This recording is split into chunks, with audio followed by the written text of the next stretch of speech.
Muito bom dia, bem-vindos à lição da Escola Bíblica Dominical deste dia de fevereiro, dia 21 de fevereiro do ano de 2021. Bem-vindo, bem-vinda, graça e paz. Vamos então dar início à Escola Bíblica Dominical. Estamos a estudar o livro de Lucas e gostaria que pudéssemos dirigir-nos em oração ao nosso Deus, pedindo a sua bênção, a sua proteção em tudo o que vamos fazer, realizar, sentir durante esta manhã de domingo. Vamos orar. Obrigado, Senhor Jesus, porque nos dás a possibilidade de estarmos na Tua casa. Obrigado porque nos dás o grato privilégio de, embora distantes fisicamente, podermos perceber que estamos uns com os outros em espírito e contigo. Obrigado, Senhor, porque nos dás a oportunidade de olhar para a Tua Palavra, de retirar dela o que Tu queres para cada um de nós. E a nossa oração nesta manhã é que Tu possas efetivamente trabalhar em cada um, em cada uma, para que Tu possas ser glorificado e Tu possas também ser entendido, percebido e aplicado nas nossas vidas. Perdoa os nossos pecados. A Tua Palavra diz que se confessarmos os nossos pecados, Tu és fiel e justo para nos perdoar, para nos purificar. Então, Senhor, com esse sentimento, que nós possamos levar até Ti um culto que seja do Teu agrado e que seja para a nossa edificação. Fica com cada um que neste momento está a sofrer, fica com cada um, cada uma dos nossos irmãos, dos nossos amigos, dos nossos familiares, que Tu a cada um possas tocar e em cada um possa ser feita a Tua vontade. Em nome de Jesus nós oramos. Amém. Muito bom dia. Outra vez pedimos desculpa por estas imperfeições. Ainda estamos a procurar otimizar tudo aquilo que está relacionado com este importante acrescento tecnológico. A pandemia também fez com que nós tenhamos necessidade de nos reinventarmos e de nós procurarmos então chegar até ao maior número possível de pessoas, de irmãos, de irmãs, de amigos que, como se costuma dizer, pelos quatro cantos do mundo, por esse mundo fora, ao domingo ou durante a semana, procuram a Igreja Evangélica Batista da Figueira da Foz para em comunhão, todos juntos, podermos aprender mais. Mas as questões técnicas não são fáceis de resolver e a cada domingo vão surgindo novos desafios que nós vamos procurando mitigar, que nós vamos procurando resolver. Muito agradecemos a constante dedicação dos irmãos João Carlos Lopes e também Davi Lopes, que de Leiria vêm à Figueira da Foz a cada domingo para procurar que esta transmissão chegue até si, caríssimo amigo, caríssima amiga, caríssimo irmão, caríssima irmã, nas melhores condições possíveis, mas evidentemente há sempre soluções técnicas que é necessário encontrar. Pedimos desculpa de facto por este atraso, mas sabemos que neste momento eventualmente a transmissão não estará a chegar com a qualidade que nós desejamos, mas muito queremos cada uma da vossa atenção, preocupação, cuidado, mas também paciência, para que todos juntos possamos ir então construindo algo que no futuro, liberte de constrangimentos ou de confrangimentos, nos possa fazer chegar até si nas melhores condições possíveis. Portanto, tudo isto para dizer que pedimos desculpa, mas agradecemos também o vosso feedback e agradecemos que possam ir também, através da Paula, possam ir digitando no bate-papo, nas mensagens, possam ir fazendo-nos chegar também, de alguma maneira, o feedback, para que possamos também ir procurando resolver todas as questões técnicas que nos estão a assoberbar, não é? Mas, então, muito obrigado pela vossa paciência e também queremos também o feedback no que diz respeito às questões técnicas. Vamos, então, sem mais delongas, vamos procurar que o tempo que estiveram à espera seja bonito também. A Bíblia diz que a tribulação produz a paciência, não é? Então que todos nós possamos aproveitar a tribulação para, com paciência, então fazermos Deus sorrir. Planeado. Hoje o título da lição da Escola Bíblica Dominical é Planeado, é a primeira lição que estamos a dedicar subordinado ao estudo do Evangelho de Lucas. Lembrar-se-ão com certeza que na semana passada nós estivemos numa lição 0, numa lição de apresentação global. Evidentemente, ao longo das próximas 13 semanas e depois também, como disse na semana passada, no outro trimestre, vai ser possível nós estudarmos todo o Evangelho. Este é o início de uma caminhada e ao longo desta caminhada, com certeza que iremos acrescentar informação, conhecimento, para que seja melhor entendido o que o evangelista Lucas, inspirado por Deus, nos quis transmitir no seu Evangelho. O grande tema de hoje é a ideia de plano, a ideia de planificação. O tema é as promessas de Deus, as promessas de Deus. Vamos também falar em promessa, aliás, vamos falar de promessa no princípio, no meio e depois no fim desta lição. As promessas de Deus apontam para o seu plano, ou seja, para o plano de Deus, que é redentor. Hoje também vamos falar um pouco de redenção, vamos falar do que significa redimir. Então, as promessas, fixem por favor, promessa, plano, redenção da sua criação. Este é então o grande tema que vamos abordar ao longo desta manhã de domingo. As promessas de Deus apontam para o seu plano redentor da sua criação. Vamos estar sobretudo no capítulo 1 do Evangelho de Lucas. Portanto, se tiver a Bíblia à sua frente, quer seja em formato de papel, quer seja numa app, quer seja no browser da internet, não importa, mas se puder, também se não estiver com uma Bíblia à sua frente, não é por isso que se vai embora, por favor, fique até ao fim. Lucas capítulo 1, vamos hoje estar sobretudo entre os versículos 13 e 26 do Evangelho de Lucas. Então, Lucas capítulo 1, vamos abrir as nossas Bíblias, sobretudo a partir do versículo 13. Já agora fica também a informação que na próxima semana ainda estaremos à volta do capítulo 1 de Lucas. O título da lição da próxima semana será Concebido, e estaremos a partir do versículo 26, portanto, Lucas capítulo 1, versículos 26 até 38. Lembrar-se-ão com certeza que na semana passada uma das partes dessa lição 0 foi subordinada a uma explicação, obviamente muito sucinta, muito rápida, mas do que nós conhecemos como os evangelhos, os sinóticos e o não sinótico. E verificámos na semana passada que temos dos 4 evangelhos, portanto das 4 perspectivas diferentes sobre as quais Jesus Cristo foi apresentado. Mateus, sobretudo, apresentou Jesus como rei. Marcos, sobretudo, apresentou Jesus como servo. João, sobretudo, apresentou Jesus como filho de Deus. E Lucas, o evangelista que estamos a estudar, o evangelho que produziu, apresentou Jesus, sobretudo, como filho do homem.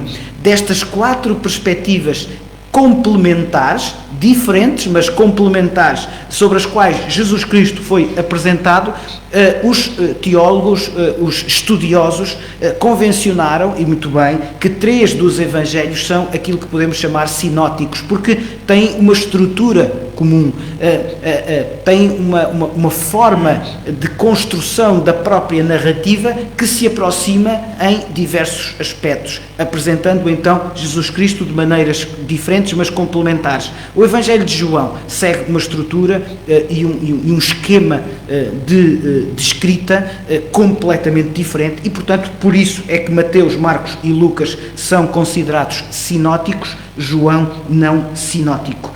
Vamos avançar mais um pouco, não quero maçar-vos, até porque vou procurar ser o mais assertivo e sucinto possível, porque já queimamos alguns minutos na espera até podermos entrar em direto, sobretudo para aqueles que nos estão a acompanhar em direto. Evidentemente depois também vai ficar disponível, quer na página do Facebook da Igreja, quer através do YouTube.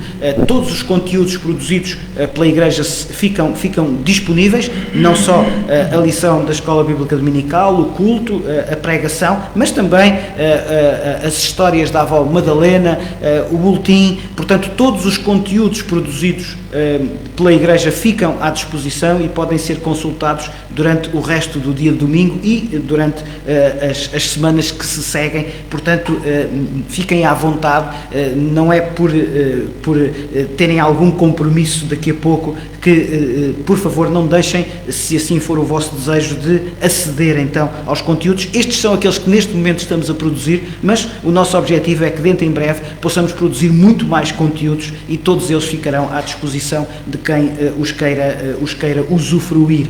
Estava eu a dizer então que, de uma forma absolutamente sucinta, telegráfica, assertiva, o Evangelho de Lucas, podemos encontrar 5 grandes temas no Evangelho de Lucas. O primeiro, Jesus, e todos eles relacionados obviamente com Jesus. Jesus, Filho de Deus e Filho do homem, ou seja, o nascimento de Jesus é resultado de uma intervenção sobrenatural, miraculosa, graciosa, neste caso em Maria, mas evidentemente que Lucas preocupa-se em descrever este mistério,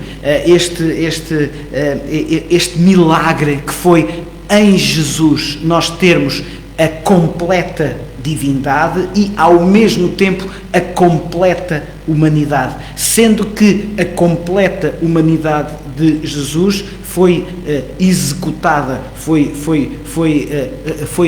vivida sem pecado, e é por isso que este homem completo, que é Jesus, pagou sobre si o peso da nossa transgressão, porque ele não a tinha.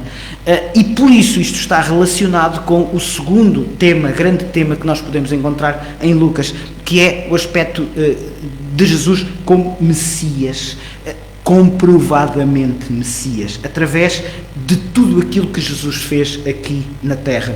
Em terceiro lugar, Jesus prepara para o futuro, ou seja, podemos encontrar em Jesus a gênese da Igreja. Jesus preparou aquilo que seria o reino de Deus na Terra, aquilo que seria a sua noiva, como é descrita no Novo Testamento.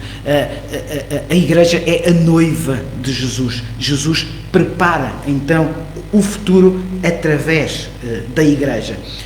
Um aspecto muito importante, e vamos ver isto ao longo de todo o Evangelho de Lucas. Aliás, vamos começar por ver isto logo na lição de hoje. Lucas é um descritor, é um narrador, é um historiador bastante interessado e bastante preocupado com o aspecto humano das personagens que ele descrevia. Jesus apontou-nos essa constante preocupação que devemos ter com as pessoas à nossa volta. As pessoas não são coisas, as pessoas não são objetos. As pessoas à nossa volta merecem a nossa atenção, e se há exemplo de quem se interessou, de quem se compadeceu pelas pessoas à sua volta, foi o Senhor Jesus. E neste caso, estar perto de Jesus é estar perto do reino de Deus. E qual é a principal preocupação do ministério terreno do Senhor Jesus? É exatamente a boa nova, é o Evangelho. E o que é a boa nova e o que é o Evangelho? É Deus connosco, é a possibilidade de usufruirmos do que significa ter Deus connosco, ter Deus na nossa vida. E, portanto, estar perto de Jesus é estar perto do reino de Deus. Significa o fim das dificuldades? Significa até o fim do pecado? Nada disso. Pecado é entendido aqui como não fazer aquilo que é correto aos olhos de Deus. Não estamos a falar no senso comum da palavra pecado. Sabemos que a ideia de pecado para a maior parte das pessoas que está à nossa volta é algo difuso, muitas vezes até jocoso, sem que se perceba o sentido teológico de pecado.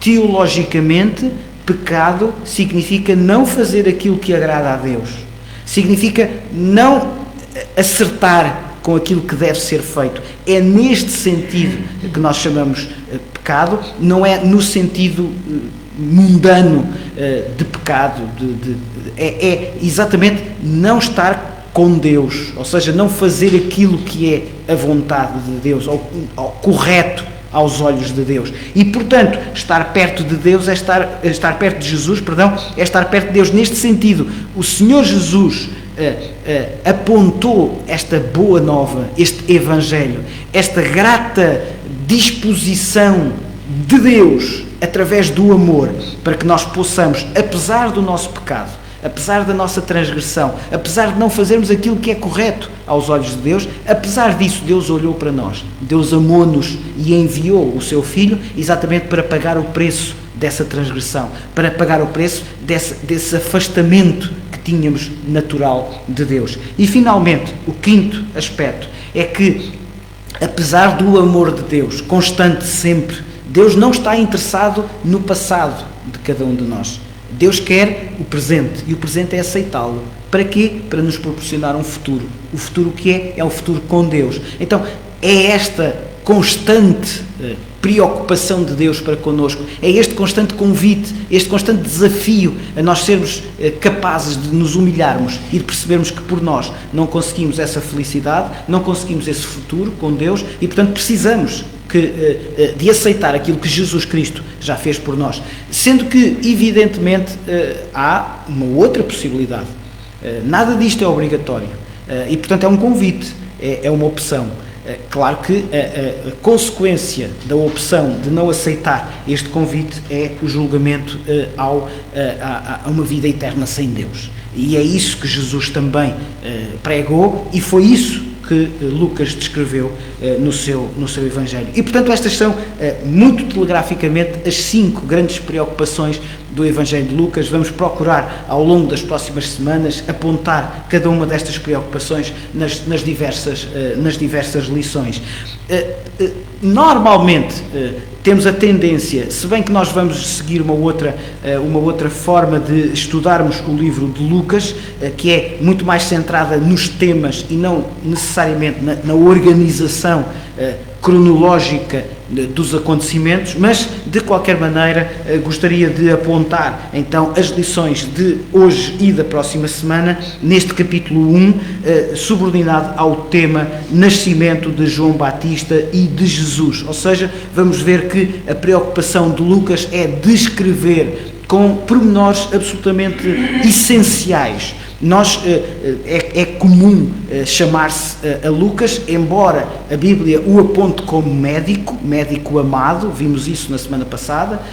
De facto, não sabemos muito acerca de Lucas, mas sabemos que é apontado como médico e como amado, grande cooperador, grande colaborador do apóstolo Paulo nas suas missões evangelísticas e no seu ministério. Mas estava eu a dizer então que, embora Lucas seja médico, amado, é, neste caso, sobretudo historiador.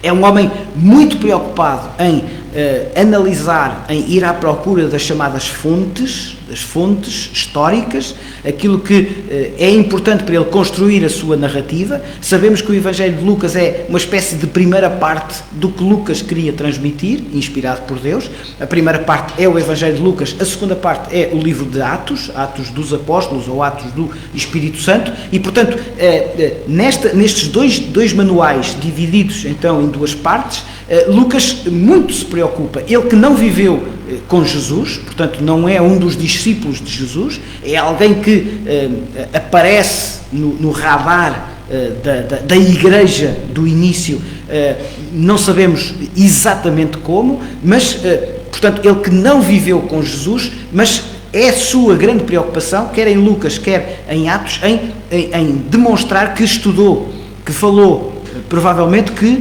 ouviu E por que não? Porque leu, ainda que fosse nesta altura muito difícil, mas eventualmente leu já alguma coisa que o possa ter ajudado a construir este relato acerca de Jesus. E estava eu então a dizer que Lucas descreve-nos neste primeiro capítulo muitos pormenores, sem os quais seria incrivelmente menor a nossa capacidade de perceber o que está relacionado com o nascimento, quer de João Batista, quer do Senhor Jesus. Vamos ler, e sem mais delongas, vamos ler então o Evangelho de Lucas, capítulo 1. E gostava que lêssemos os primeiros 5 versículos de hoje, Lucas capítulo 1, versículos 13 a 17. Se e quando novamente estivermos presencialmente, então era nesta altura que eu pedia a alguém que me pudesse ajudar a ler,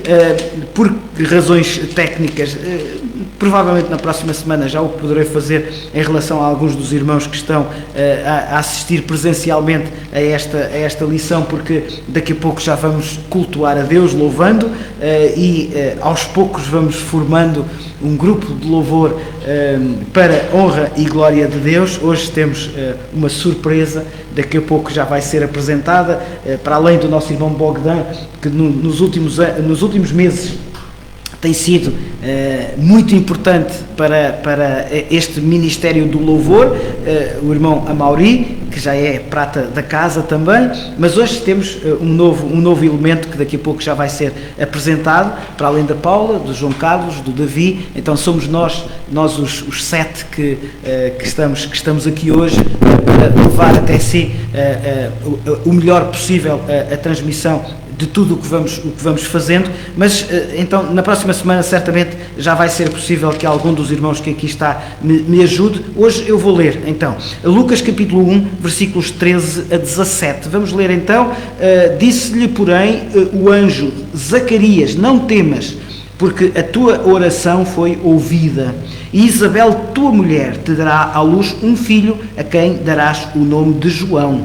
Em ti haverá prazer e alegria, e muitos se regozijarão com o seu nascimento, pois ele será grande diante do Senhor, não beberá vinho, nem bebida forte, e será cheio do Espírito Santo, já do ventre materno, e converterá muitos dos filhos de Israel ao Senhor, seu Deus. Irá adiante do Senhor no espírito e poder de Elias, para converter o coração dos pais aos filhos, converter os desobedientes à prudência dos justos e habilitar para o Senhor um povo preparado.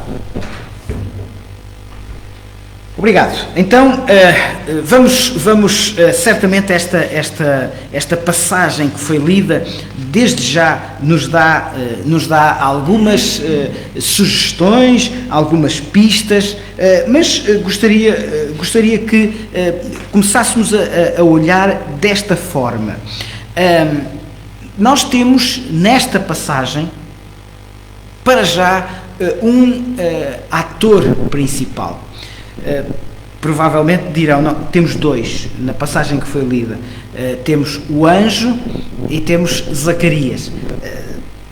É verdade, mas para já gostava que este primeiro ator principal para o qual nós olhássemos seja Zacarias.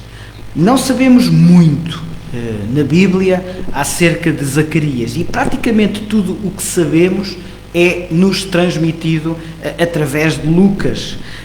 Este foi certamente um dia extraordinário na vida de Zacarias.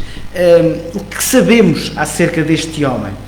Sabemos que era casado com Isabel, sabemos que este casal, e daqui a pouco já vamos também falar um pouco neste aspecto, este casal sofria um terrível problema nas suas vidas. Talvez hoje, embora continue a ser um problema, um grande problema para os casais que muito querem ter um filho e naturalmente não o conseguem, muitas vezes durante semanas, meses, anos, décadas às vezes, mas hoje é sobretudo um problema do casal, é sobretudo um problema de, muitas vezes, de consumação de um projeto de vida a dois. Nesta altura, há 2000 anos atrás, a acrescentar a este problema de casal, nós tínhamos um outro problema, que era o problema social, era o problema do estigma, um problema que afetava sobretudo a mulher. Não passava pela cabeça de ninguém há 2000 anos que a razão de um determinado casal não ter um filho fosse do homem. Todo o estigma era passado para a mulher. E, portanto, a mulher, como se completava enquanto ser na maternidade, o não ser mãe tinha uma dupla perversidade para a mulher, havia uma dupla culpa para a mulher. Não só não se concretizava como mulher, mas também não se concretizava como esposa. Ou seja, havia uma dupla penalização, havia um duplo estigma social sobre uma mulher que, por qualquer razão, ou sobre um casal que não pudesse ter filhos. Ora, era este o drama deste casal. E já vamos ver como Zacarias e Isabel são também um exemplo em relação a isto. Um casal onde havia esterilidade, onde ainda não tinham conseguido, e já estavam velhos nesta altura, já tinha passado a altura mais ou menos aceitável para que Isabel ficasse grávida. Zacarias quem era? Sabemos que era um sacerdote. Sabemos que era do grupo de Abias. O que é que isso significa? Significa que era um dos 24 grupos de sacerdócio em meses alternados. Cada um destes grupos, portanto, cada um destes 24, tinha o privilégio de ser escolhido para servir no lugar santo. E sabemos que o que é que significava isto? Significava que havia uma altura, havia um dia em que o sacerdote escolhido levava em si a expiação dos pecados junto do altar do incenso. Então, o sacerdote sozinho entrava no lugar santo e levava em si os pecados. Resultava a expiação dos pecados. A redenção trazida por aquele sacerdote era a despenalização do pecado. E, portanto, imaginem o privilégio, a responsabilidade ao mesmo tempo que era alguém ir ao lugar santo sozinho, levar em si a expiação dos pecados daqueles que ficavam cá fora. E, portanto, este foi um dia certamente especial na vida de Zacarias. Em primeiro lugar, porque era ele que, neste dia, tinha sido escolhido, selecionado, selecionado não é a melhor palavra, tinha sido sorteado, havia um sorteio, e aqui começamos a perceber que Deus é soberano, e através desse sorteio, então, quem foi designado para cumprir esta missão neste dia especial foi Zacarias. Diz o versículo 8, e se quiserem perceber na narrativa tudo aquilo que acabei de explicar, o versículo 5 diz que Zacarias era do turno de Abias. A própria Isabel era das filhas de Arão. Portanto, há aqui um significado especial neste casal. Vejam que o versículo 6 é muito interessante, porque diz que ambos, não só Zacarias, não só Isabel, ambos eram justos diante de Deus, procuravam então ter uma vida reta. Diz mais Lucas, vivendo irrepreensível em todos os preceitos e mandamentos do Senhor. Mas como consequência, tinham uma grande riqueza, eram muito abençoados e tinham uma vida muito feliz, com muitos filhos. Não. Vejam que, apesar de tudo isto, diz o versículo 7, não tinham filhos, porque Isabel era estéril, sendo eles avançados em dias. Portanto, tudo aquilo que se disse está explicado em muito poucas palavras por Lucas. A partir daqui, nós temos então este dia especial. Feita a apresentação do casal, temos este dia especial na vida de Zacarias. Durante esse tempo, toda a multidão do povo permanecia da parte de fora orando. Mas, segundo diz o versículo 9, segundo o costume sacerdotal, entrar no santuário do Senhor para queimar o incenso. Muitos sacerdotes só tiveram este privilégio por causa então do tal sistema de sorteio, de rotatividade, dos tais 24 grupos sacerdotais.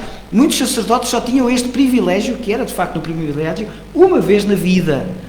Não sabemos, Lucas não nos diz isto, mas não sabemos se Zacarias já tinha tido este privilégio ou não, ou se voltou a ter, não sabemos. Mas para muitos era uma única vez na vida. Eu não sei se nós gostamos de fazer alguma coisa e se alguma vez essa coisa que gostamos só fizemos uma vez na vida. Não sei. Mas neste caso, a juntar a tudo o que era de responsabilidade, havia também aqui um privilégio.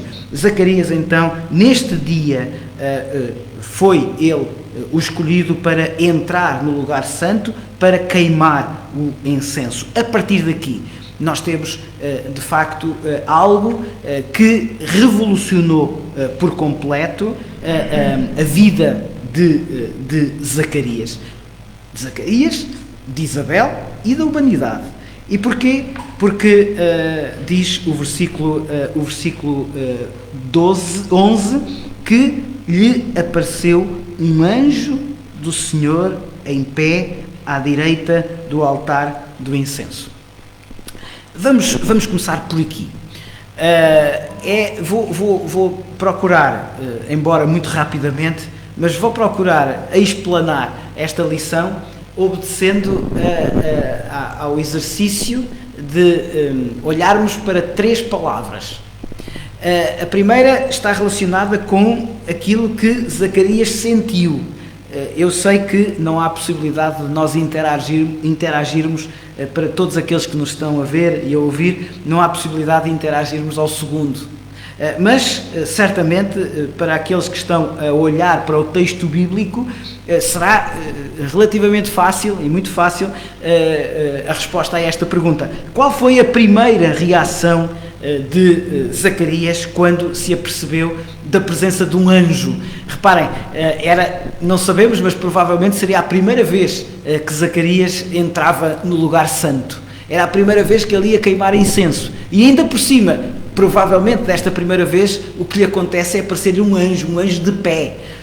Provavelmente não sabemos como é que nós reagiríamos, não sabemos se imediatamente voltaríamos para trás com algum tipo de reação, mas sabemos que Lucas descreve o sentimento que passou pela mente de Zacarias. E qual foi esse sentimento? Medo. É a primeira palavra que gostaria de considerar convosco nesta manhã. Diz o versículo 12: vendo-o, Zacarias turbou-se e apoderou-se dele o temor, muito medo. É interessante que Lucas descreve vários encontros de anjos, mas também sabemos que no Velho Testamento há várias descrições de aparecimento de anjos. Nós de todo não temos tempo para nesta manhã estarmos a ler todas as passagens. Aliás, não temos tempo para ler nenhuma delas. Mas se assim o quiserem, eu vou pausadamente, e talvez para quem esteja a apontar eventualmente, ou quem tenha a possibilidade de parar depois mais tarde e quiser, Daniel capítulo 10. No capítulo 10 de Daniel, nos versículos 13 e 21, Mas também no capítulo 12, versículo 1, nós temos a descrição de encontros de anjos com pessoas. Gabriel, Miguel e algumas referências a anjos que não têm necessariamente a descrição do nome. Também Judas, agora no Novo Testamento, Judas, versículo 9, Apocalipse, capítulo 12 e versículo 7, neste caso fala especificamente de Miguel. Gabriel aparece 4 vezes na Bíblia, 2 vezes a Daniel, e é exatamente Gabriel que anuncia os nascimentos quer de João Batista, aqui nesta passagem, quer, como vamos ver na próxima semana, o próprio anúncio do nascimento do Senhor Jesus. E é muito interessante que quase sempre a primeira reação destes encontros, destes aparecimentos dos anjos aos homens ou às mulheres, aos seres humanos, impõem esta reação de muito medo. Lucas descreve a reação de Zacarias. Reparem, diz no versículo 12, turbou-se. Diz mais o versículo 12, apoderou-se dele o temor. Não sabemos qual seria a nossa reação se nos aparecesse um anjo. Este anjo, logo a seguir, identifica-se. Mais tarde vai aparecer a Maria. Mas reparem que, apesar da reação absolutamente natural de Zacarias ser de medo, é muito interessante que, e daqui a pouco já vamos olhar especificamente para esta frase, vou também deixar convosco 3 frases que selecionei, como penso que são as frases-chave para nós percebermos estas 3 palavras. Então, a primeira palavra é medo. Mas reparem o que diz o anjo. Disse-lhe, porém, o anjo, e logo a seguir diz Zacarias o quê? Não temas, não tenhas medo, que o terror, o temor, o aspecto turbado do teu semblante e da tua atitude desapareça. Não temas, não tenhas medo. E depois diz a seguir, porque a tua oração foi ouvida. A tua oração foi ouvida. Não é muito difícil perceber qual era a oração de Zacarias. Sabemos pela continuação da descrição desta conversa do anjo com Zacarias, mas se parássemos por aqui, se Lucas não dissesse mais nada, evidentemente qual era a oração de Zacarias? Seria pelos pecados do mundo? Seria por mais riqueza? Seria por uma profissão melhor? Com certeza que não. É claro que a oração que foi ouvida por Deus era seguramente a oração de Zacarias e de Isabel pela maternidade. Apesar de a idade já ter passado. E isto é algo, penso, muito, muito interessante de observar. E é talvez, daqui a pouco já vamos falar disto, mas é talvez algo que nos mereça uma atenção especial. E o que nos merece atenção especial é a perseverança. Provavelmente será algo que afeta a nossa espiritualidade, o nosso cristianismo. Será que somos demasiado nervosos com aquilo que esperamos de Deus? Será que estamos a ser demasiado impacientes com aquilo que esperamos que Deus nos recompense? É mais ou menos consensual dizermos que Deus responde às nossas orações de 3 maneiras: sim, não e espera. e provavelmente a maior parte das vezes Deus diz espera, mas nós queremos o sim, nem sequer colocamos em causa que Deus possa responder não. E quantas vezes nem sim nem não, espera, e nós não temos paciência.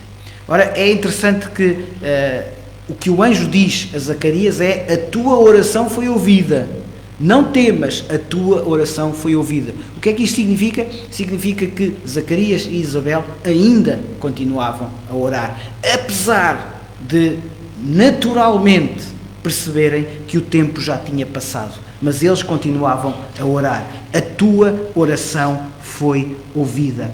E a partir daqui nós temos aquilo que podemos dizer acerca daquilo que trouxe o anjo até Zacarias.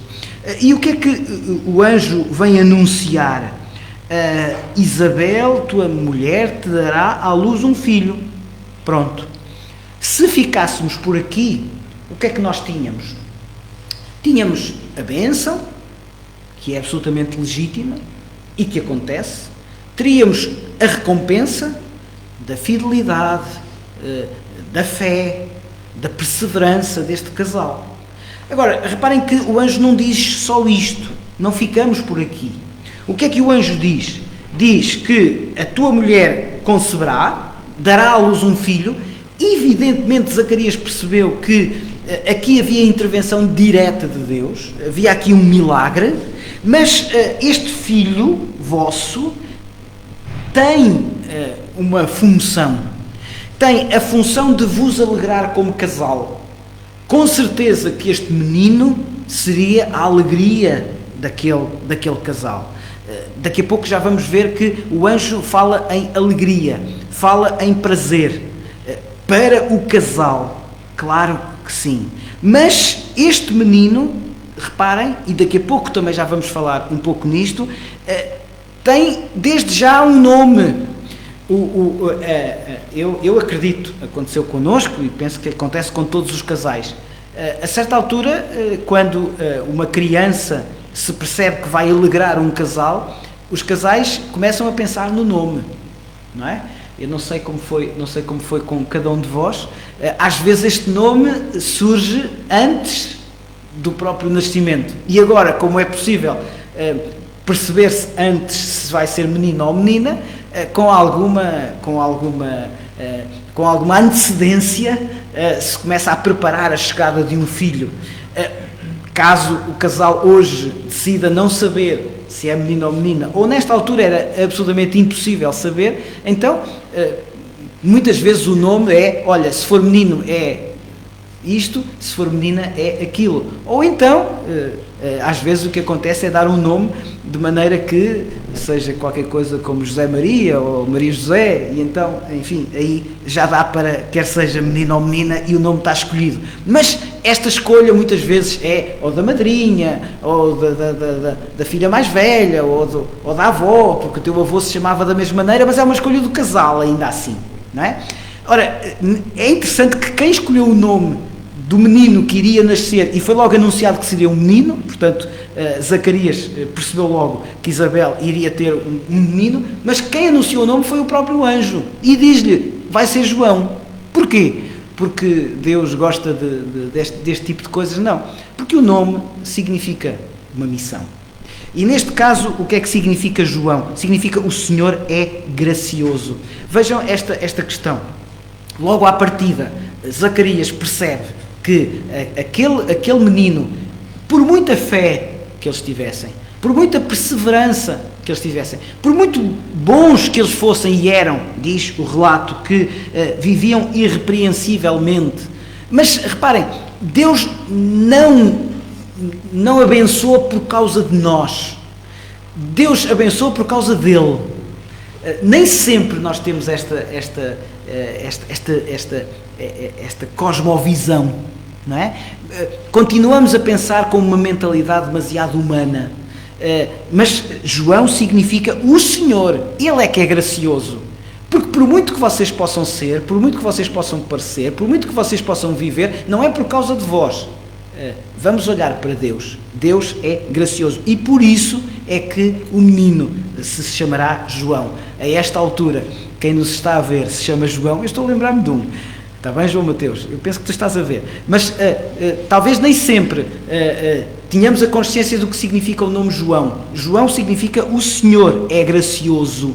Então, o Senhor, por causa dele, dá graça. E aquilo que aconteceu nesta família, aquilo que aconteceu em Zacarias e Isabel, é por causa de Deus. Agora, reparem, um outro aspecto muito importante que aprendemos nesta passagem é que este menino não seria só uma bênção para o casal. Não seria só a recompensa daquilo que o casal tinha toda a vida pedido a Deus. Diz que este menino trará. Diz o versículo 14: em ti haverá prazer e alegria, mas muitos se regozijarão com o seu nascimento. O que é que diz o versículo 16? Converterá. E isto aponta-nos para uma outra dimensão. Vejam que aquilo que começa com medo, aquilo que começa com temor, aquilo que começa, eu diria, com terror da parte de Zacarias, o que é isto que me está a acontecer? Provavelmente isto significará o fim dos meus dias. Vejam que aos poucos se vai transformando numa maravilhosa história da revelação de Deus. E esta história aponta sempre num sentido. O que é que significa a palavra converterá? Esta palavra converter significa passar a ser de maneira diferente. Significa mudar uma determinada natureza. Isto, hoje, em informática, eu esta semana passei algum tempo a tentar converter um ficheiro, não é? Quem trabalha com ficheiros sabe que muitas vezes isto é uma dor de cabeça, não é?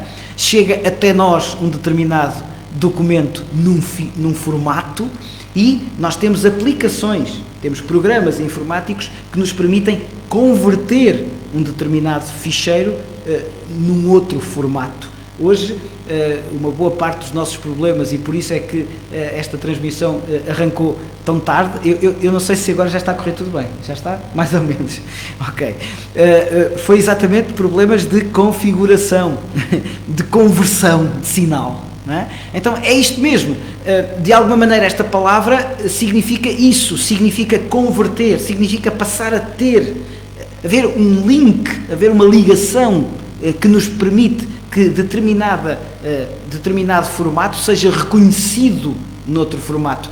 Esta semana, já agora, estivemos aqui a mudar a rede da internet para fibra e há um determinado aparelho que permite que se coloque lá um cabo, portanto a fibra é assim um fio de cabelo e depois é preciso converter, é preciso pôr nesse mesmo aparelho o outro para fazer a conversão e vê-se lá num visorzinho, vê-se lá que esse aparelho o que faz é ligar um fio de cabelo ao outro para que passe a haver a possibilidade de termos rede. Ora, é isto mesmo, quer dizer, João seria aquele que iria anunciar a mensagem que converteria.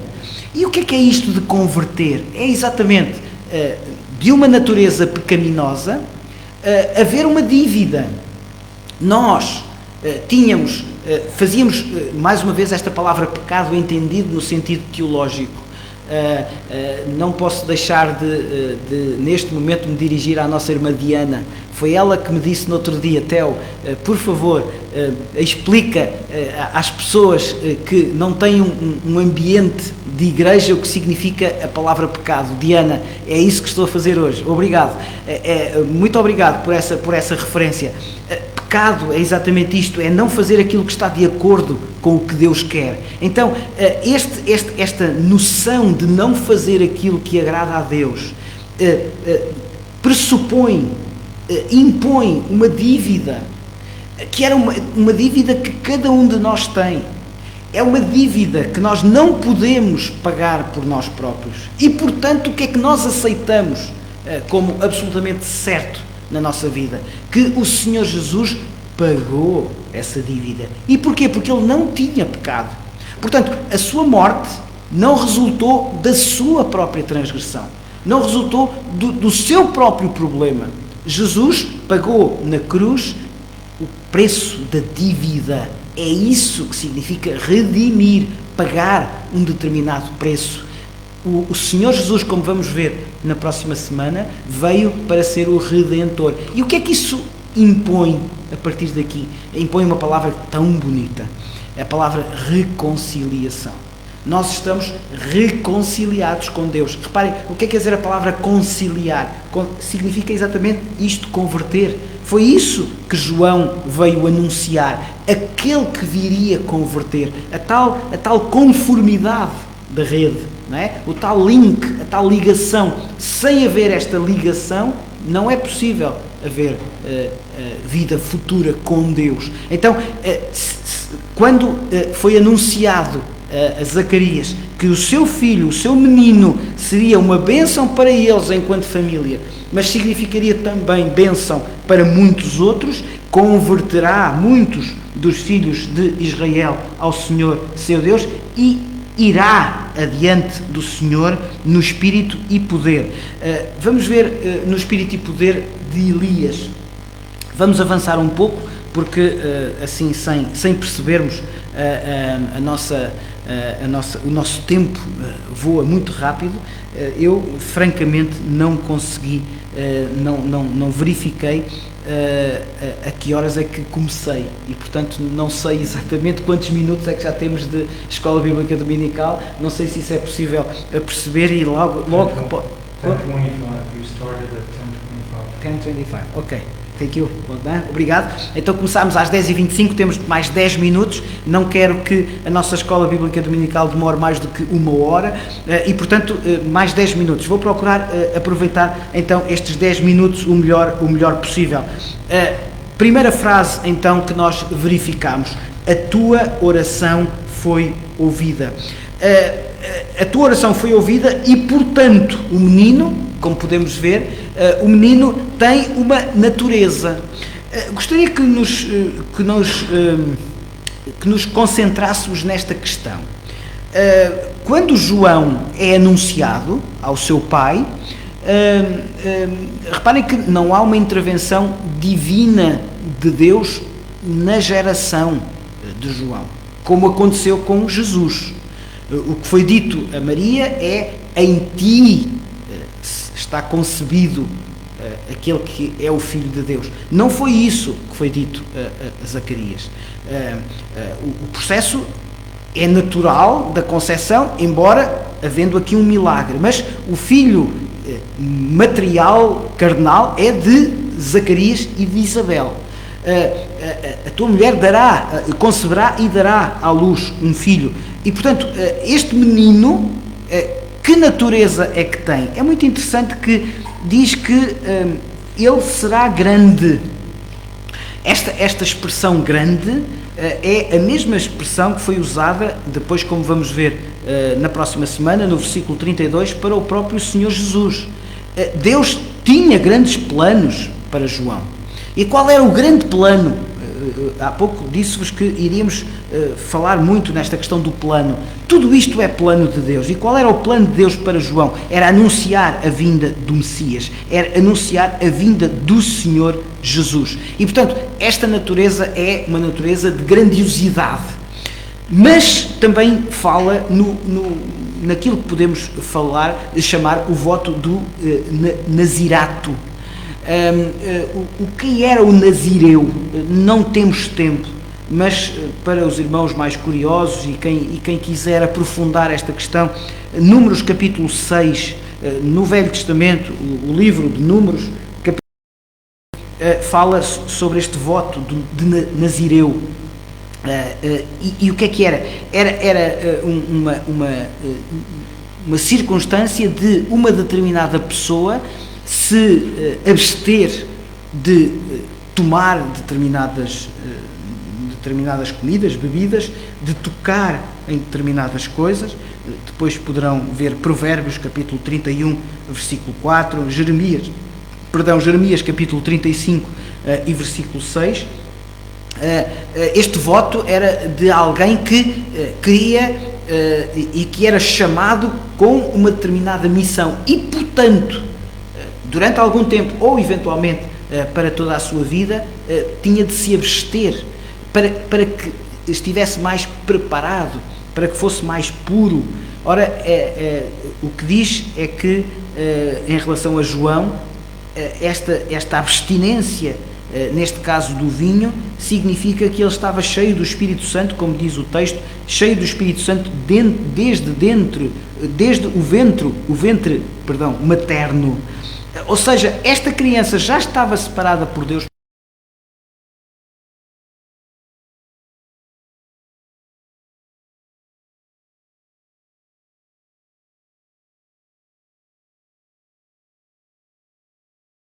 E deste nascimento miraculoso de João, que é duplo. O propósito de João Batista é duplo. Primeiro, é um propósito de converter. Está claramente assumido neste texto que acabamos de ler. Converter, constituir um povo preparado para o Senhor. Diz, segundo o espírito e poder de Elias, Malaquias capítulo 4, versículos 5 e 6, anuncia esta obra de Elias. Elias também teve que preparar o povo, reconduzir o coração dos pais aos filhos e os rebeldes à prudência dos justos, e estou a citar então palavras do Velho Testamento. O trabalho de preparação feito pelo filho de Zacarias foi descrito profeticamente por Isaías. Estudámos até há poucas semanas Isaías. Se lerem Isaías capítulo 40, versículos 3 e 5, vemos claramente que este papel de converter e de preparar, e é este o duplo aspecto, é esta a dupla missão, este duplo propósito é então converter e preparar a chegada, a vinda do Messias. E, portanto, podemos encontrar estes dois aspectos nesta descrição do anjo em relação a Zacarias, acerca da natureza de João Batista, mas também em relação aos seus propósitos. E, vejam, alegria e prazer. Durante muitos anos, penso que durante demasiados anos, o cristianismo foi imposto como algo que proibia o riso, proibia a alegria. Nada disso. Deus sorri. É a missão da Igreja, fazer Deus sorrir.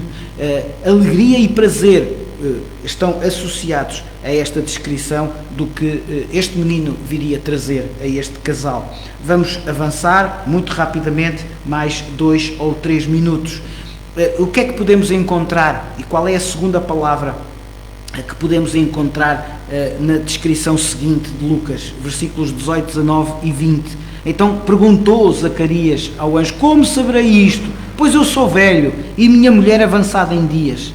Respondeu-lhe o anjo: eu sou Gabriel, que assisto diante de Deus, e fui enviado para falar-te e trazer-te estas boas novas. Versículo 20, todavia ficarás mudo e não poderás falar até ao dia em que estas coisas venham a realizar-se, porquanto não acreditaste nas minhas palavras, as quais a seu tempo se cumprirão. Não acreditaste. A pergunta de Zacarias pode parecer uma pergunta absolutamente humilde, pode até ser uma pergunta retórica, mas como é que eu saberei? Eu sou velho, a minha mulher também. Na realidade, esta é a segunda palavra que eu gostaria de compartilhar convosco hoje. É a palavra dúvida. É uma palavra tão nossa. É uma palavra tão humana. Como terei a certeza disto? Não ficamos contentes com a revelação de Deus. Não ficamos contentes com a palavra de Deus. Queremos saber sempre mais por nós. Como? Sempre a mesma pergunta, que na realidade é uma pergunta que implica dúvida. Como saberei estas coisas? Mais uma vez, esta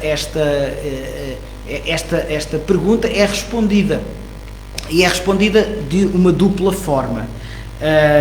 O anjo diz duas coisas para responder à pergunta de Zacarias. A primeira, o teu filho, o teu menino, será enviado. O que é que isto significa? É um apóstolo. Ele virá pregar uma mensagem. Em segundo lugar, ele virá para dar. Dar o quê? essa mesma mensagem, uma mensagem que é nova, que é o Evangelho, que são as boas novas, que é o Novo Testamento.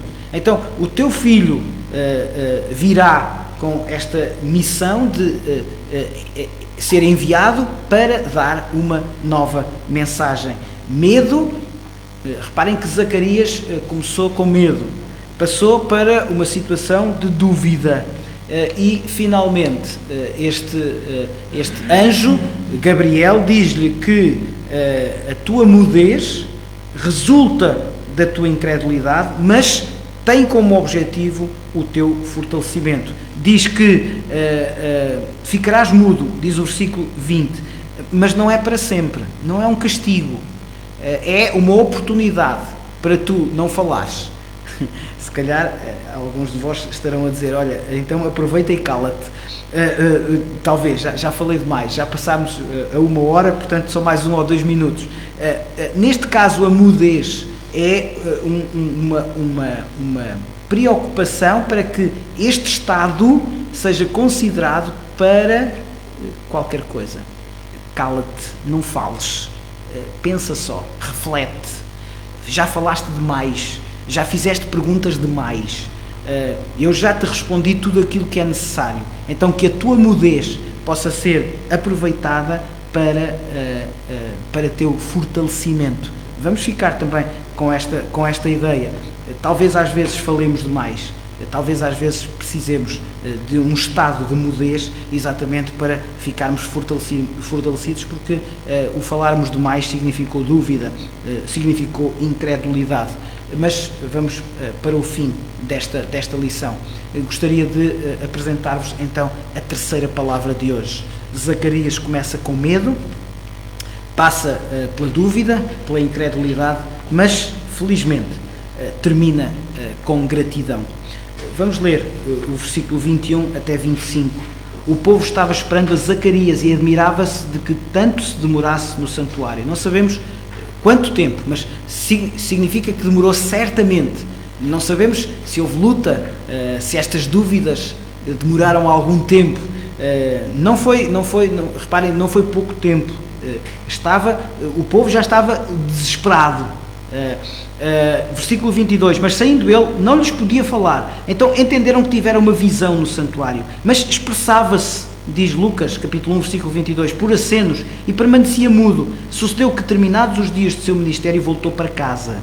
Passados estes dias, Isabel, sua mulher, concebeu e ocultou-se por 5 meses, dizendo, assim me fez o Senhor, contemplando-me para anular o meu opróbrio perante os homens. Escondeu-se durante 5 meses. Mas, reparem, pelos gestos que Zacarias fez quando saiu do santuário, eles perceberam que tivera uma visão. O Senhor me concedeu quando olhou para mim, retirou-me a humilhação que eu sentia diante dos homens. A terceira palavra, então, é gratidão. Medo, dúvida, gratidão. E o que é que nós podemos encontrar nesta passagem? E para finalizar, Isabel sentia-se humilhada, mas apesar de se sentir humilhada, não desistiu do seu serviço fiel e, portanto, teve bênção. O que é que isso significa? Significa que Deus cumpre sempre as suas promessas. Deus cumpre as suas promessas. Qual é a pergunta que eu gostaria de vos deixar para esta semana? Vivo na certeza de que Deus cumpre as suas promessas? Não é uma pergunta fácil. E não respondamos imediatamente, sim, claro que sim. Pensemos, se calhar com alguma mudez, durante algum tempo. Será que eu vivo tendo em conta, tendo a certeza de que Deus cumpre sempre as suas promessas?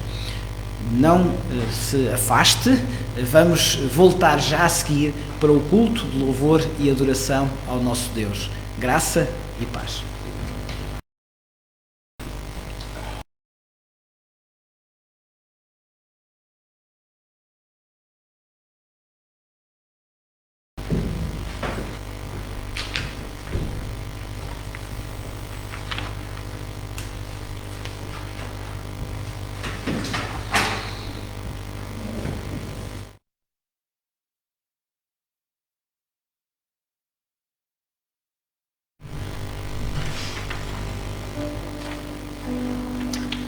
Mais uma vez, muito bom dia a todos. Pedimos desculpas por o nosso início atribulado, mas conseguimos dar início então à nossa celebração. E nós então começamos por dar as boas-vindas a todos aqueles que nos estão a ver nas mais diversas partes do mundo, aos nossos amigos, aos nossos irmãos, aqueles que nos acompanham e aquelas pessoas que pela primeira vez estão connosco. Um abraço especial à Senhora Maria Cardoso. Nós hoje estamos muito felizes porque desde março nós vivemos tempos difíceis, está precisamente a aproximar-se um ano em que nós estamos a viver esta situação e Deus tem-nos dado muitas bênçãos. Nós tínhamos uma equipa base à partida, mas Deus foi acrescentando outros elementos. Começou-nos por apresentar o Bogdan, que foi e é o nosso pilar na música, e hoje Deus presenteou-nos com o Edson Freitas, um irmão que já nos tem visitado e tem participado em algumas atividades. Então hoje nós temos este presente, um presente dado por Deus, porque Deus tem sempre suprido todas as nossas necessidades. Mesmo hoje, no meio desta dificuldade, Deus conseguiu suprir esta necessidade. Bem-vindo, Edson, ao nosso meio, e obrigado por estares connosco e por estares a honrar o nosso Deus connosco. Nós vamos então cantar, e o primeiro coro fala sobre quero que valorizes. E este coro fala da importância de nós valorizarmos não só a nossa vida, como a vida dos nossos irmãos, porque ela é realmente importante para Deus. Vamos então cantar.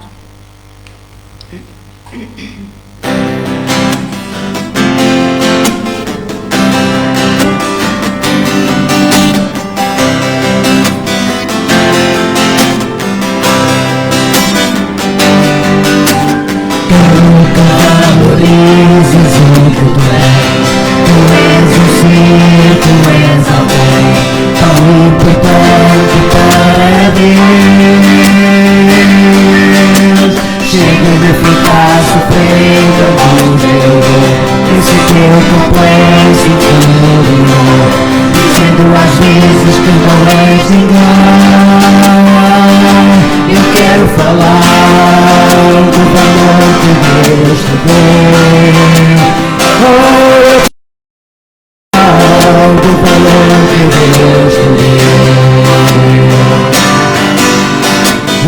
Está em ti, o Espírito Santo se move em ti, até com os gemidos inexprimíveis,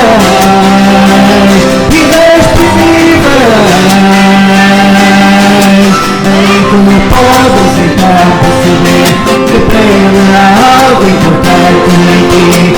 Por isso levanta e canta e salva o Senhor.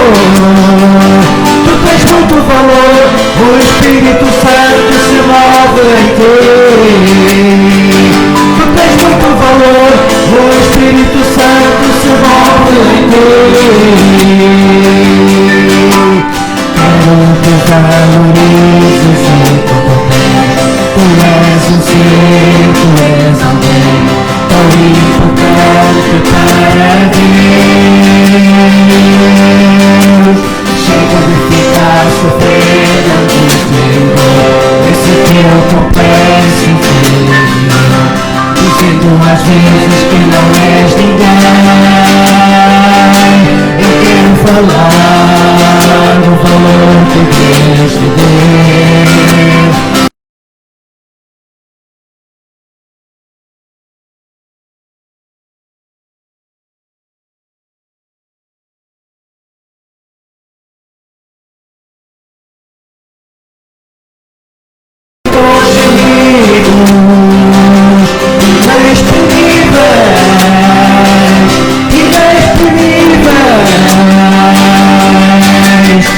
Como podes então perceber que para Ele há algo importante em ti. Por isso levanta e canta e solta o Senhor. Tu tens grande valor, o Espírito Santo se move em ti.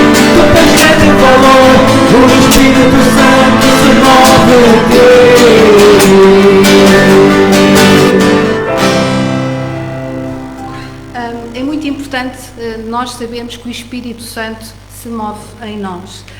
E a oração é uma das formas de nós podermos falar com Deus.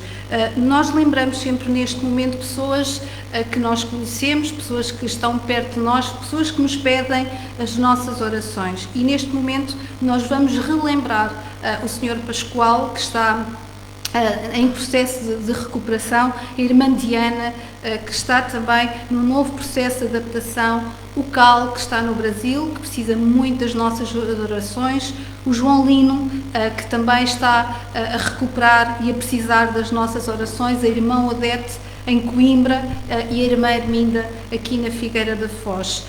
Além destes irmãos, semanalmente, diariamente, vamos orando uns pelos outros, pelas nossas famílias, pelos nossos irmãos, pelos nossos amigos e principalmente por aqueles que não conhecem ainda a Deus. E é esse desejo ardente que nós temos, é que todos possamos conhecer a Deus.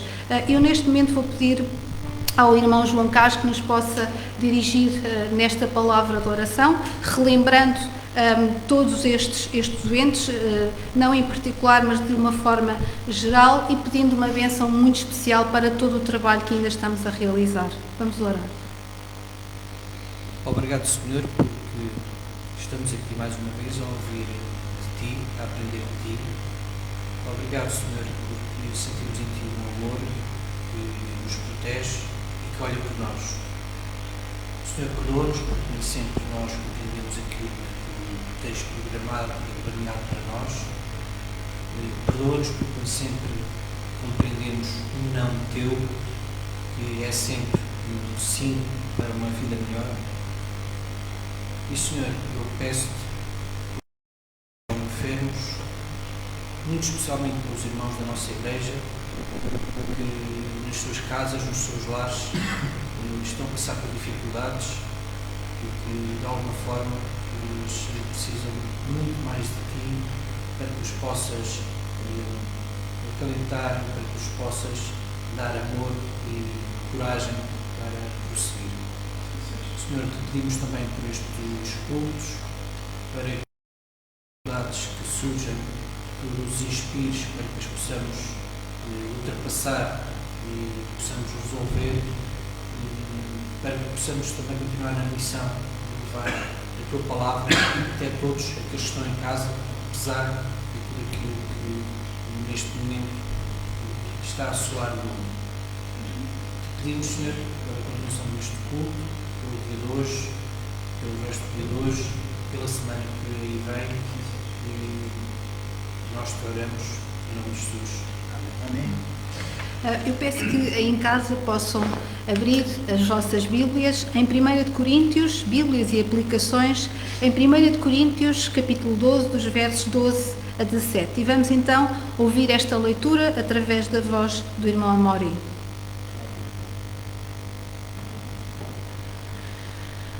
Leiamos. Porque assim como o corpo é um e tem muitos membros, e todos os membros, sendo muitos, constituem um só corpo, assim também com respeito a Cristo. Pois vem um só Espírito, todos nós fomos batizados em um corpo, quer judeus, quer gregos, quer escravos, quer livres. E a todos nós foi dado beber de um só Espírito, porque também o corpo não é um só membro, mas muitos. Se disser o pé, porque não sou mão, não sou do corpo, nem por isso deixa de ser do corpo. Se o ouvido disser, porque não sou olho, não sou, por isso deixa de o ser. Olho, onde estaria o ouvido? Se tudo fosse ouvido, onde o olfato? Mas Deus dispôs os membros, colocando cada um deles no corpo. Se todos, porém,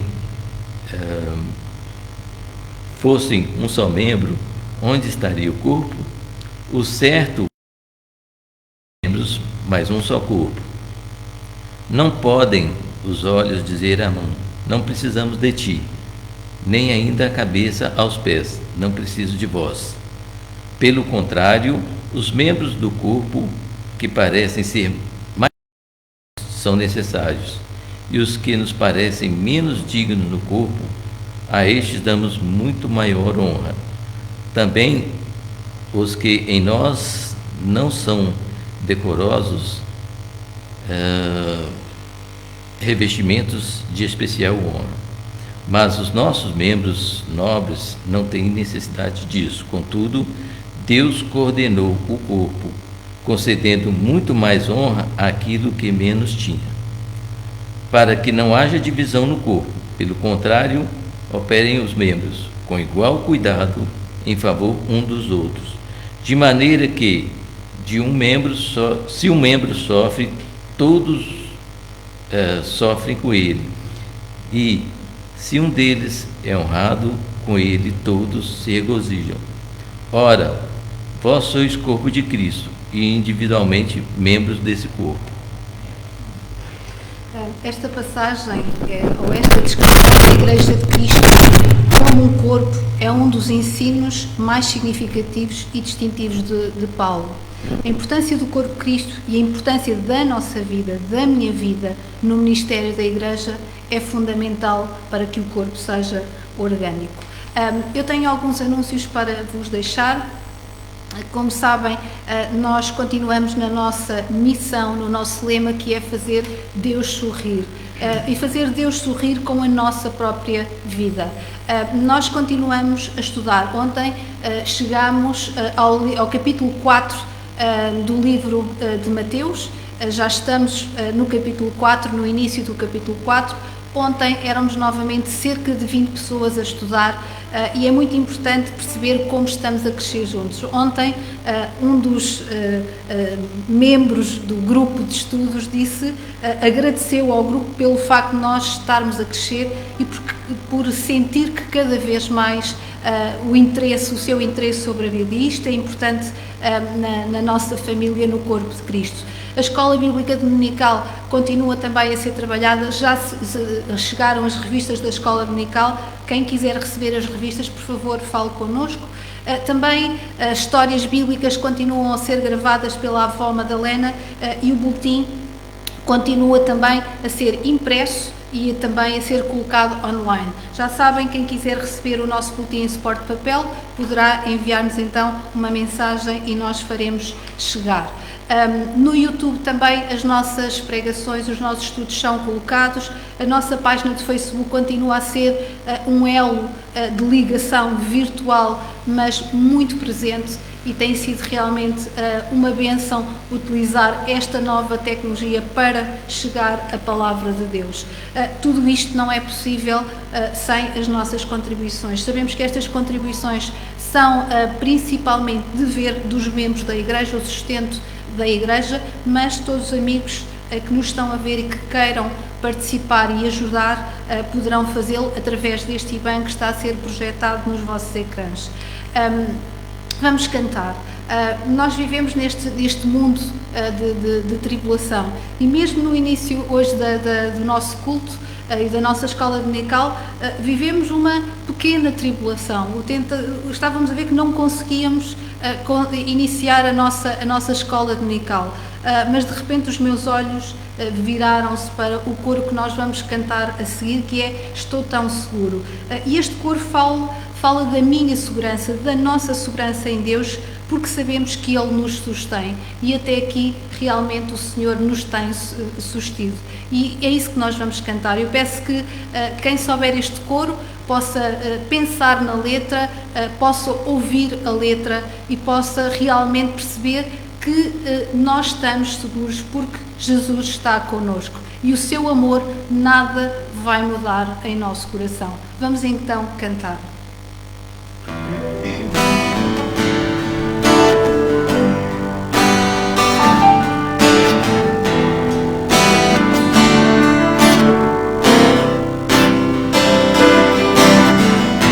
Estou tão seguro,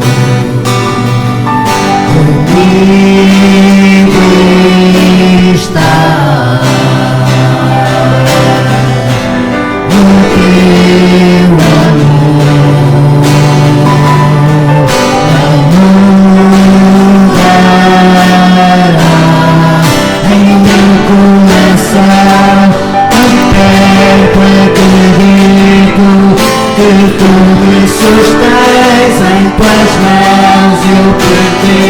nunca me deixarás. Tão perto acredito que tu me sustentas, em tuas mãos eu pertenço, nunca me deixarás.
Vamos então ouvir a palavra de Deus e a sua pregação, que se intitula O Mistério e Eu.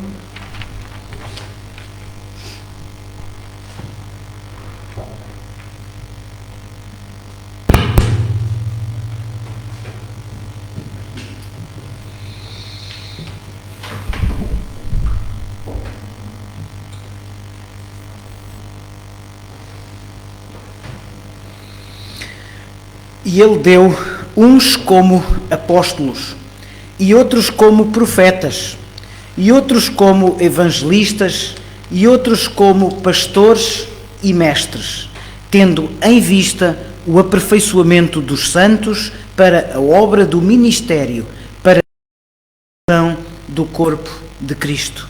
Efésios, capítulo 4, versículos 11 e 12. Parte 3 do estudo, o ministério e eu, à descoberta do meu ministério. Neste mês de fevereiro, estamos a refletir acerca do que é o ministério segundo a Bíblia. Começámos por perceber que ministério é serviço, ou seja, ministrar é usar o que Deus deu a cada um, a cada uma, para o servir e para suprir as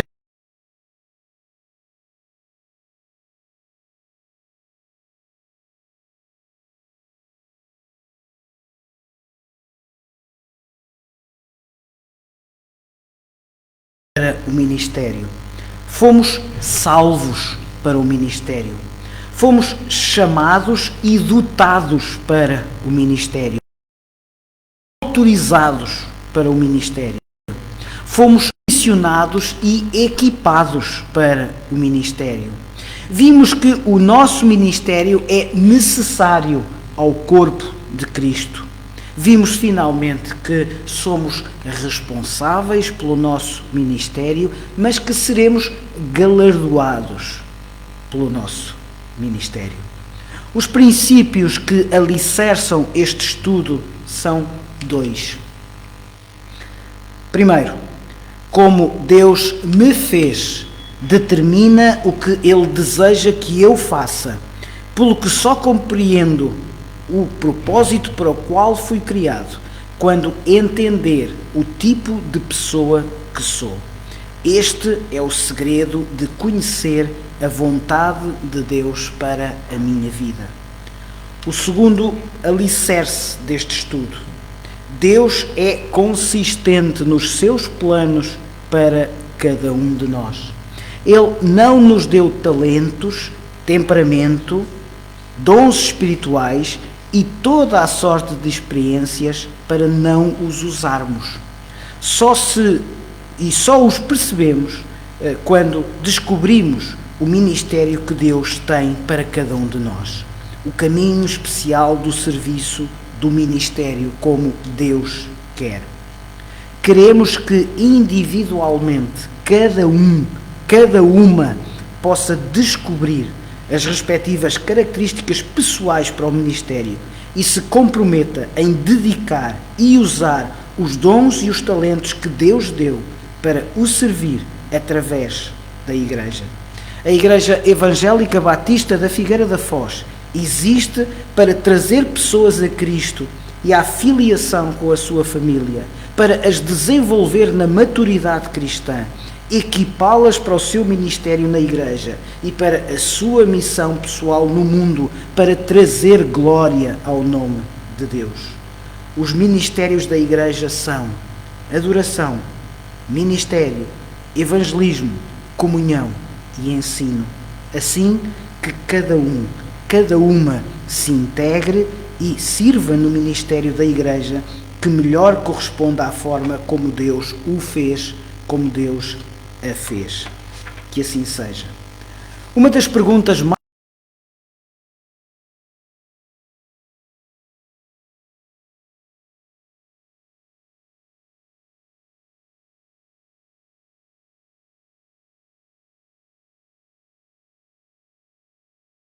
que bem que a irmã Felisberta faz.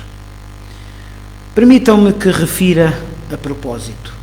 Em primeiro lugar, a Igreja de Cristo é um corpo do qual eu sou uma parte.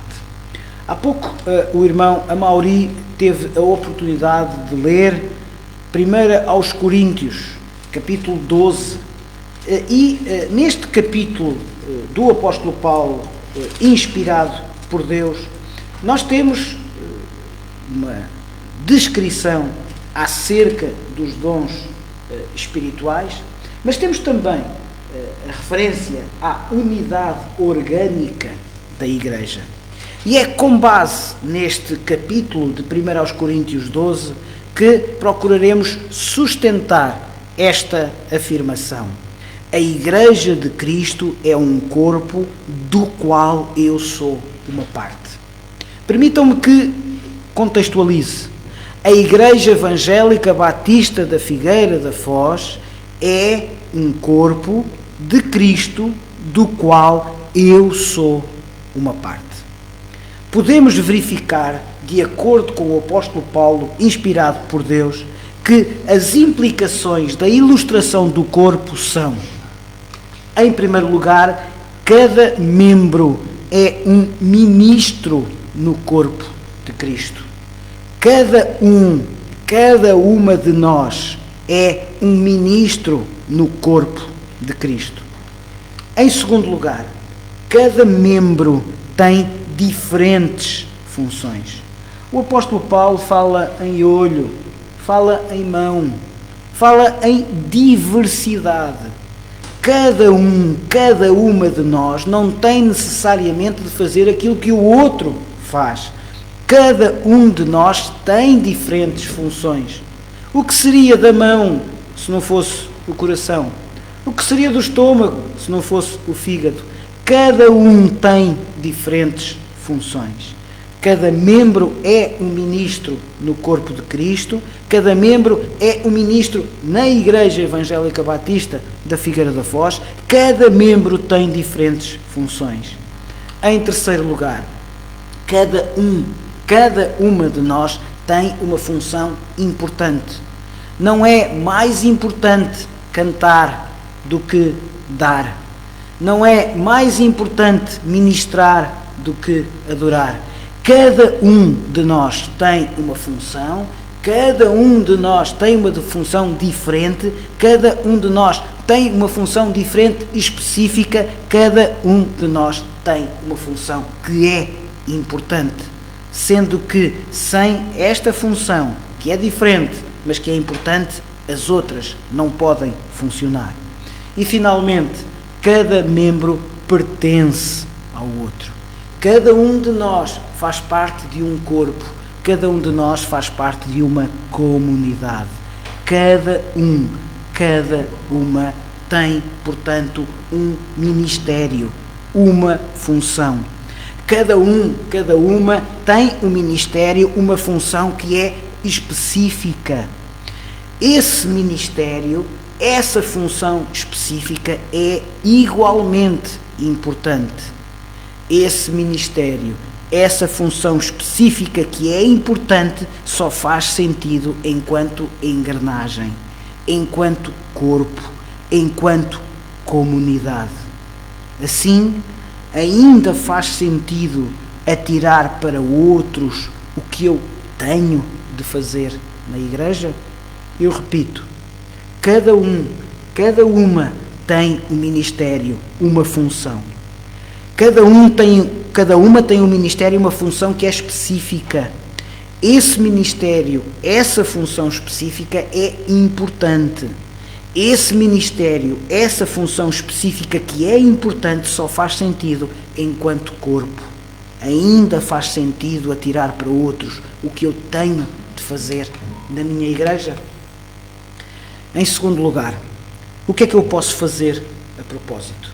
Gostava que pudéssemos ler aos Romanos, mais uma carta inspirada por Deus, escrita pelo apóstolo Paulo. Aos Romanos, no capítulo 12, eu vou ler dos versículos 1 a 8. Rogo-vos, pois, irmãos, pelas misericórdias de Deus, que apresenteis o vosso corpo por sacrifício vivo, santo e agradável a Deus, que é o vosso culto racional. Não vos conformeis com este século, mas transformai-vos pela renovação da vossa mente, para que experimenteis qual seja a boa, agradável e perfeita vontade de Deus. Versículo 3. Porque pela graça que me foi dada, digo a cada um dentre vós que não pense de si mesmo além do que convém. Antes pense com moderação, segundo a medida da fé que Deus repartiu a cada um. Porque assim como um só corpo temos muitos membros, mas nem todos os membros têm a mesma função, assim também nós, conquanto muitos, somos um só corpo em Cristo e membros uns dos outros, tendo, porém, diferentes dons segundo a graça que nos foi dada. Se profecia, seja segundo a proporção da fé. Se ministério, dediquemo-nos ao ministério. Ou o que ensina, esmere-se no que faz. Ou o que lhe exorta, faça-o com dedicação. O que contribui com liberalidade. O que preside com diligência. Quem exerce misericórdia com alegria. O que posso fazer a propósito? Fica claro nesta passagem que há pelo menos 5 passos a dar no sentido da descoberta do ministério de cada uma de nós. Qual é o primeiro passo? A dedicação do meu corpo. Rogo-vos, pois, irmãos, pelas misericórdias de Deus, que apresenteis o vosso corpo por sacrifício vivo, santo e agradável a Deus, que é o vosso culto racional. O que posso fazer a propósito? Em primeiro lugar, primeiro passo, a dedicação do meu corpo, a dedicação daquilo que eu sou. Há um segundo passo para fazer a propósito de descobrir e de aplicar o meu ministério na igreja. Versículo 2. E não vos conformeis com este século, Não vos conformeis, mas transformai-vos pela renovação da vossa mente, para que experimenteis qual seja a boa, agradável e perfeita vontade de Deus. Primeiro passo, dedicar o meu corpo. Segundo passo, eliminar as distrações. Não vos conformeis com este século. Que as distrações não nos impeçam de dedicarmos o nosso corpo e de entendermos como útil o meu ministério na igreja. Terceiro passo, versículo 3. Porque pela graça que me foi dada, digo a cada um dentre vós que não pense de si mesmo além do que convém, antes pense com moderação, segundo a medida da fé que Deus repartiu a cada um. Terceiro passo, avaliar as minhas capacidades. Tenho necessariamente de avaliar as minhas capacidades. Digo a cada um dentre vós que não pense de si mesmo além do que convém. Quarto passo, a necessidade de cooperar com os meus irmãos. A necessidade de colaborar com outros crentes. Versículos 4 e 5. Porque assim como num só corpo temos muitos membros, mas nem todos os membros têm a mesma função, assim também nós, conquanto muitos, somos um só corpo em Cristo e membros uns dos outros. Quarto passo, a necessidade de cooperar com outros irmãos. E finalmente, em quinto lugar, a ativação dos dons que Deus me deu. Versículos 6, 7 e 8. Tendo, porém, diferentes dons, segundo a graça que nos foi dada, se profecia, seja segundo a proporção da fé. Se ministério, dediquemo-nos ao ministério. Ou o que ensina, esmere-se no que faz. Ou o que exorta, faça-o com dedicação. O que contribui com liberalidade. O que preside com diligência. Quem exerce misericórdia com alegria. Vamos ativar os dons. 1 aos Coríntios, novamente, capítulo 12, versículos 12, 21 e 24. Porque assim como o corpo é um e tem muitos membros, e todos os membros do corpo, embora muitos, formam um só corpo, assim também é Cristo.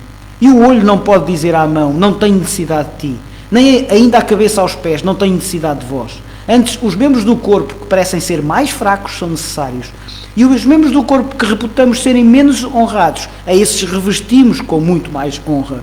E os que em nós não são decorosos têm muito mais decoro, ao passo que os decorosos não têm necessidade disso. Mas Deus assim formou o corpo, dando mais honra ao que tinha falta dela.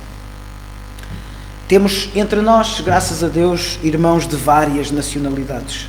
Uma das nacionalidades que temos na nossa igreja é de irmãos que vieram do Brasil.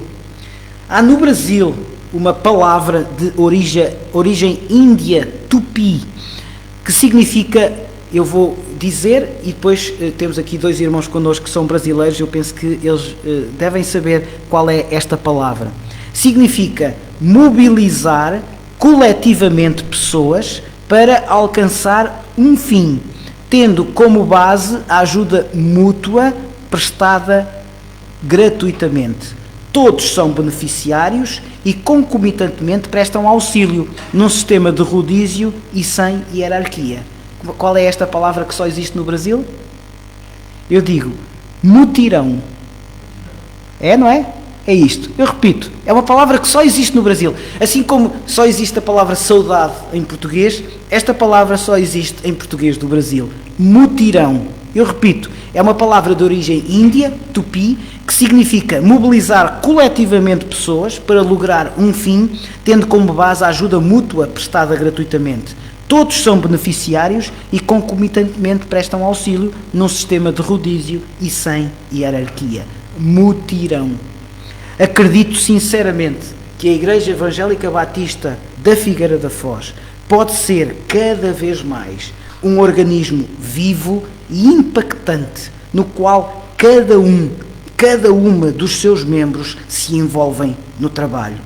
Há espaço para todos, há trabalho para todos, há ministério para todos. Queremos fazer parte de uma igreja na qual cada uma descobre o seu dom e a sua função num corpo com saúde e, portanto, que cresce. Mas um crente que não trabalha, dá trabalho. Como alguém disse, a igreja é o corpo de Cristo, no qual, entre aspas, os crentes são capacitados para fazer a obra e não para a fiscalizar. Eu repito, a igreja é o corpo de Cristo, na qual os crentes são capacitados para fazer a obra e não para a fiscalizar. Quem fiscaliza é Deus. Deixemos para Deus essa tarefa.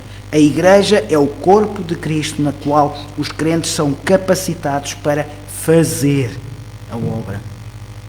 Com todo o respeito por eles, a igreja não é um clube de serviço, onde pagamos uma mensalidade, uma cota, para podermos fazer e receber determinadas coisas. Com todo o respeito pelos grupos de serviço e pelos clubes de serviço, a igreja não é um clube de serviço. A igreja também não é uma empresa, onde quem tem poder manda e os outros se limitam a cumprir ordens. A igreja não é uma empresa, com todo o respeito pelas empresas. A igreja não é um estádio, com todo o respeito pelos clubes e pelos estádios, onde apenas alguns atletas entram em campo e os outros torcem ou criticam o seu desempenho. A igreja não é um clube de serviço, a igreja não é uma empresa, a igreja não é um estádio. Então, o que é a igreja? A igreja é um corpo, onde cada uma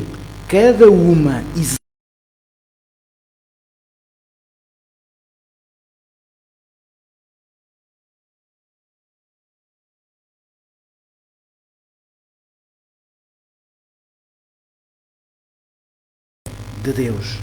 A Igreja Evangélica Batista da Figueira da Foz depende de ti para cumprir a sua missão de fazer Deus sorrir. Assim seja. Graça e paz.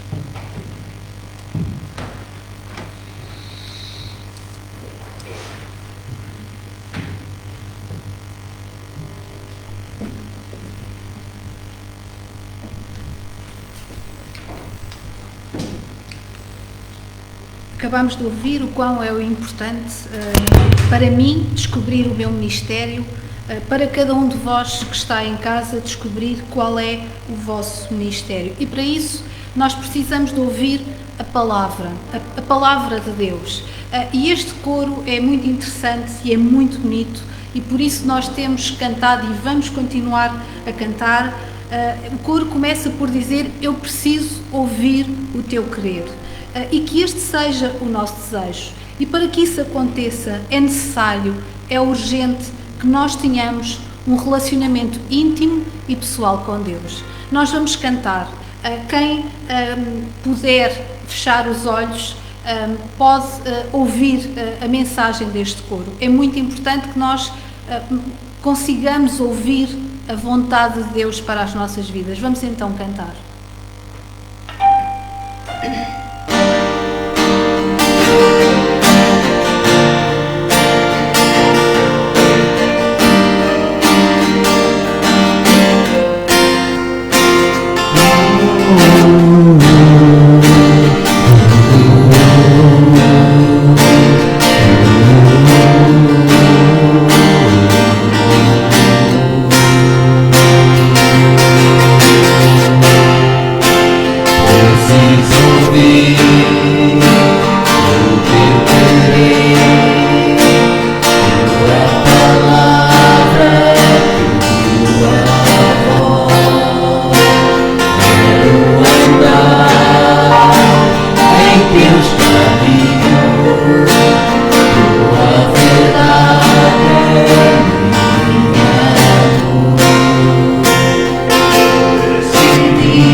vamos terminar o nosso culto e vamos terminar em oração. E eu vou pedir ao irmão Edson que nos possa dirigir numa palavra de oração.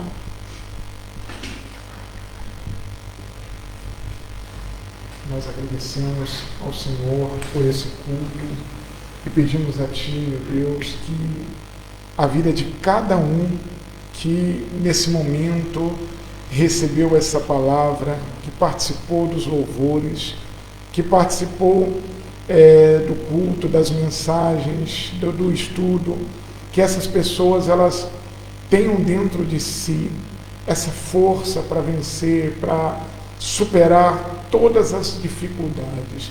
Nós agradecemos ao Senhor pela vida, pela paz, pela alegria, pelo prazer de estar aqui diante da Tua presença.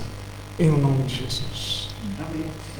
A Igreja Batista da Figueira da Foz despede-se desejando uma ótima semana, que seja uma semana abençoada para cada um de vós e esperamos encontrar-nos no próximo domingo pelas 10 horas e que sejamos um corpo unido com o mesmo propósito, que é honrar e louvar o nome do nosso Deus.